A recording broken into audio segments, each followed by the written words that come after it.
Protect your online privacy today at expressvpn.com/inside. Hey everybody, and welcome back to Inside Gaming Daily for Friday. Oh, finally. Evan, would you like to? Yes.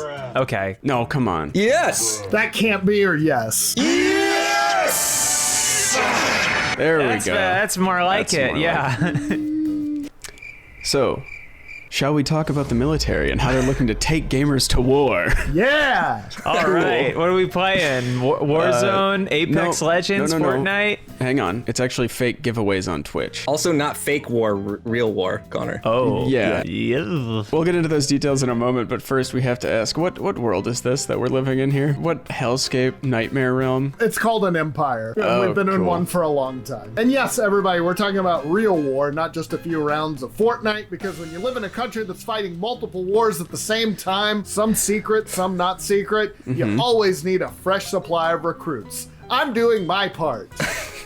It also helps that lots of video games like Modern Warfare put the military front and center as the big heroes. And the US military has been taking advantage of all that positive publicity. They've been all over Twitch lately, trying to hook up with young gamers. Ew. But some of their tactics have been raising eyebrows, and now one legislator is calling for them to be banned from recruiting on the service altogether. Yes, the Army in particular is getting a lot of criticism. What's new? For how it's acting on Twitch. For one, they've been scolded by Twitch for doing fake giveaways. Fake giveaways? Come on, the Army. You're acting like G2A, an organization far worse than the United States Army. Remember when Modern Warfare took an American war crime and turned it into a Russian war crime? Yes, yes. Yeah, but according to The Nation, the Army's Twitch channel would regularly offer viewers the chance to win an Xbox Elite Series 2 controller. Those are really expensive. That's not just an $80 controller. These are like hundreds of dollars. Yeah, but if you clicked on the link, it sent you to a recruitment page with no additional mention of a contest, odds, total number of winners, or when a drawing will occur. You just clicked on the link and you were in the Army. Twitch later told them to knock it off, rightfully so. They told Kotaku, per our terms of service, promotions on Twitch must comply with all applicable laws. This promotion did not comply with our terms, and we have required them to remove it. Which is kind of also embarrassing for the Army, but they seem to have an ongoing relationship with Twitch, with its own channel.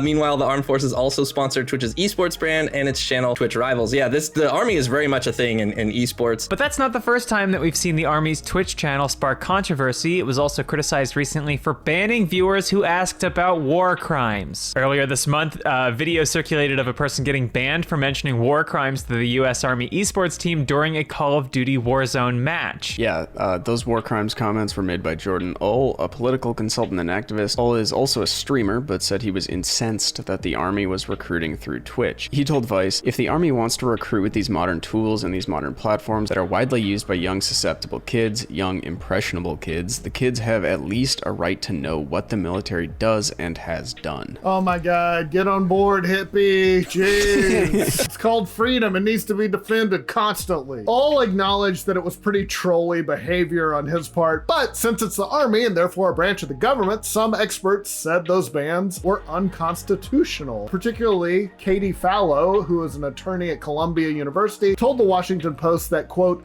the government can't try to engineer the conversation of the public by saying only people who agree with us can respond. She added, the First Amendment means the government can't kick someone out or preclude them based on their viewpoint. Oh, that's adorable. You First Amendment attorneys, I love y'all. The Army, though, argued that bringing up war crimes constituted harassment, which is banned by Twitch's terms of service, which is just a real catch-22. One might argue that the war crimes themselves were a form of harassment on the people that they were being committed upon. The Army fired back with, you're hurting our feelings. I was just gonna say the Army fired back with guns.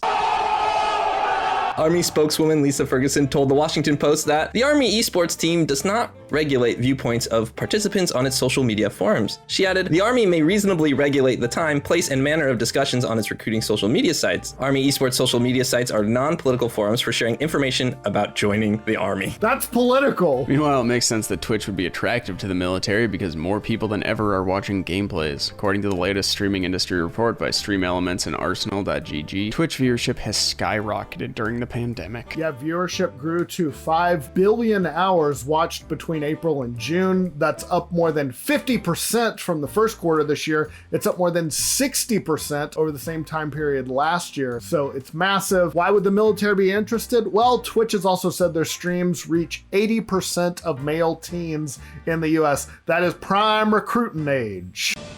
It's free real estate. In the Army's defense, I would have banned that guy too. For like asking about war crimes, you're blocked. I'm not saying I agree with it, but from their perspective, I totally understand. Yeah. They probably weren't even thinking about it. Someone was modding the channel and they were like, oh, this chat's getting pretty toxic here in the US Army Esports. Like, I mean, like, you know that whatever social, and then they were probably like, ooh, woo, I wasn't thinking about it. So it makes sense why the military would be interested in reaching that audience. For years, they have recruited gamers for things like piloting drones. And the Army started up its esports team last year with more than 7,000 active duty soldiers competing for 30 full-time positions by playing games like Call of Duty, Fortnite, and League of Legends. But yeah, there's a lot of video games when you're in the military because you just don't have much to do sometimes. And so you can imagine living with all of those people in the confined space. You're playing games together, you're playing games against each other. And so it just kind of makes sense. It's just so blatantly weird how bad they were at this. Mrs. Ryan, your son's lost in a face-off duel. They were the second of 2 teams in Fortnite, and we're afraid to say they didn't get the dub. Tell me he wasn't teabagged. One of my friends served in Iraq, but he was like not frontline at all. He said like the scariest thing he did was try to masturbate into a sock without his like tent mate noticing. Frightening in its own way. While making direct eye contact. The initiative was probably driven by the fact that in 2018, the Army missed its recruiting goal for the first time since 2005. Somebody get taps going, get taps playing. But like we said, some legislators in the U.S. want to stop the military from recruiting on Twitch. U.S. Representative Alexandria Ocasio-Cortez said recently she plans to file a measure to stop the military from using games and esports to recruit people. Of course she does. You could have guessed who filed this bill. He's one of the few people who seems to care about anything. According to a draft amendment to the House Appropriations Bill, it would stop the military from using funds to maintain a presence on Twitch.com or any video game, esports, or live streaming platform. Seems odd that they would even have to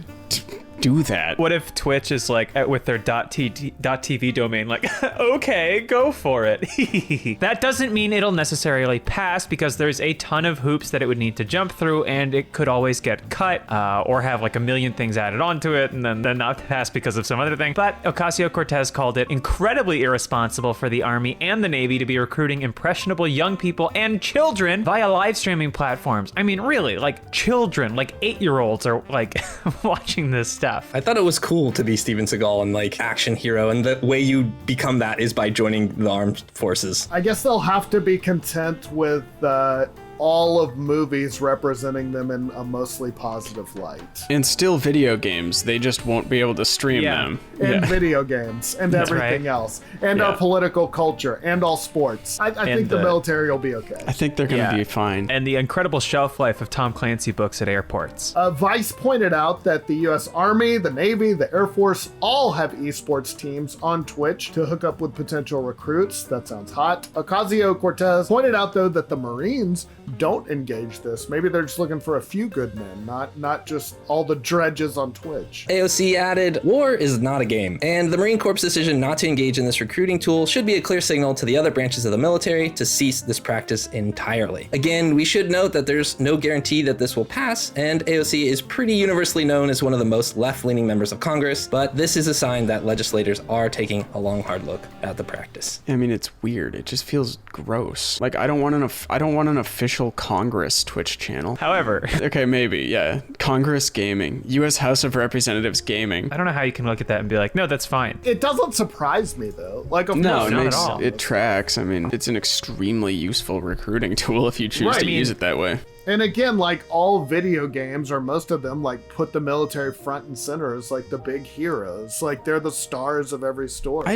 Why don't they just do it CIA style, where they just hire kidnap people off the street? pay a shitload of money to some dude constantly talk about the army on his Twitch stream. Have no like traceable association to, maybe he served at some point, but like he's not in the army anymore. Yeah. You know, it's, you know. I'm wondering now what they're gonna do now that they can't go to cafeterias in high schools around the country. Maybe they'll just set up folding tables on the front lawns of kids with low income and low GPA. Anyway, today's episode of Inside Gaming Daily is brought to you by the National Guard. Why don't we stick a fork in a mixer? Cause it's done. Actually, you should never stick a fork in a mixer. You'll just end up ruining the blades. Just a little appliance humor to kick off your Tuesday. Stick around for the LG Fridge Hour tomorrow.